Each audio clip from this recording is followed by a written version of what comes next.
महीने ते सिंध जी दिल कराची में गॾु थिया आहियूं ऐं असां रियासत खे इहो ॿुधाइण चाहियूं था त तव्हां टंडो भावल खां वठी थोड़ी फाटका खां वठी ही जेको तव्हां माड़ी जलपाणी में जेको वाक़ियो कयो आहे ऐं उते असांजे औरतुनि ते तव्हां जेके गोलियूं वसायूं आहिनि उहे तव्हां बंगालियुनि जी तारीख़ बांग्लादेश जी तारीख़ खे तव्हां यादि ॾियारियो आहे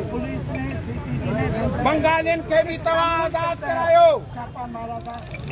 रहबरे सिंध साईं जीएम सैयद चई वियो हो त तव्हां पंहिंजूं सिपूं मज़बूत रखो ही तव्हांजे लाइ रस्तो पाण साफ़ कंदा अॼु इहो माड़ी जलपाणी वारो वाक़ियो जेको रंजस जी दहशतगर्दी आहे जेको हिन रियासत जी दहशतगर्दी आहे जे खुले आम असांजे नौजवाननि खे असांजी औरतुनि खे हिननि गोलियूं हणी ऐं वज़ीर दाख़िला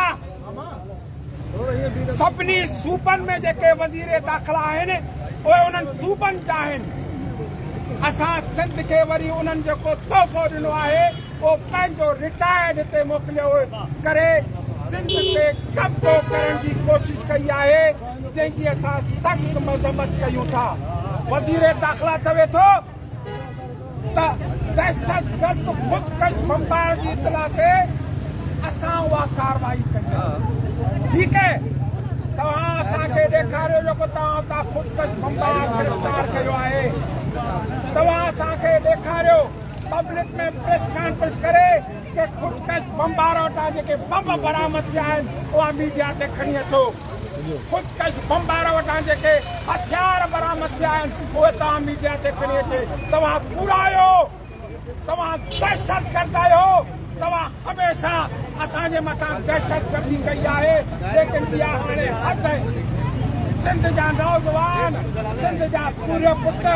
ही कौम परस्त जेके तव्हां चओ त कौम परस्त अॼु उहे पीपुल्स पार्टी वारा पंहिंजे पेरनि में पिया आहिनि इहे ई कौम परस्तनि जेके कंदकोट में कश्मीर में सकरन में ये रोड ब्लॉक करे ये ॾींहं राति हिकु करे तव्हांजे लाइ वेठा आहिनि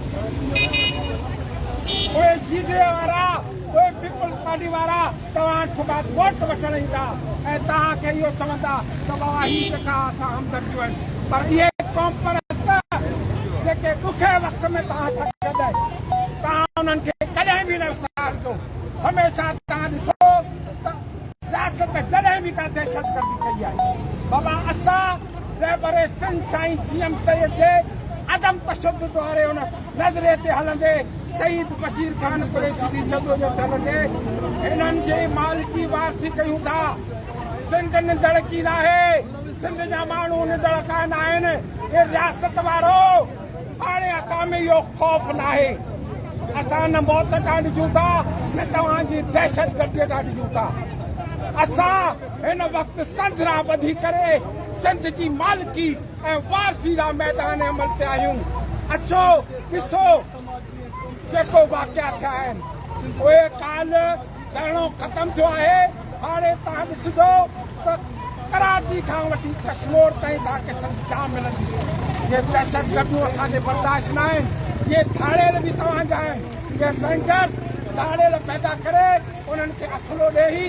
अॼु ॾिसो सॼे कचे ते दाड़ेलनि खे इतला ॾेई करे उन्हनि कढी करे अॼु सॼे कचे ते रेंजर्स जो कब्ज़ो आहे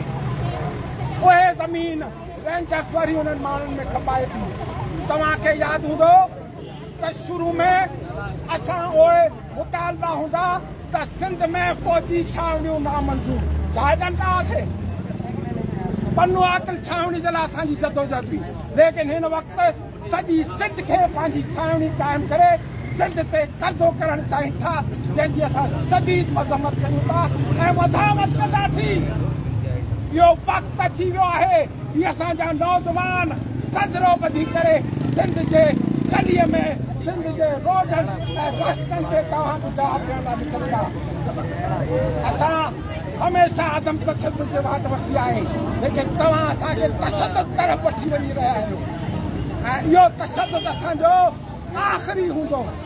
तव्हां बंगालियुनि सां जो क्वेश्चन कयो अॼु असां सां करे रहिया आहियो सुभाणे बंगालियुनि वांगुरु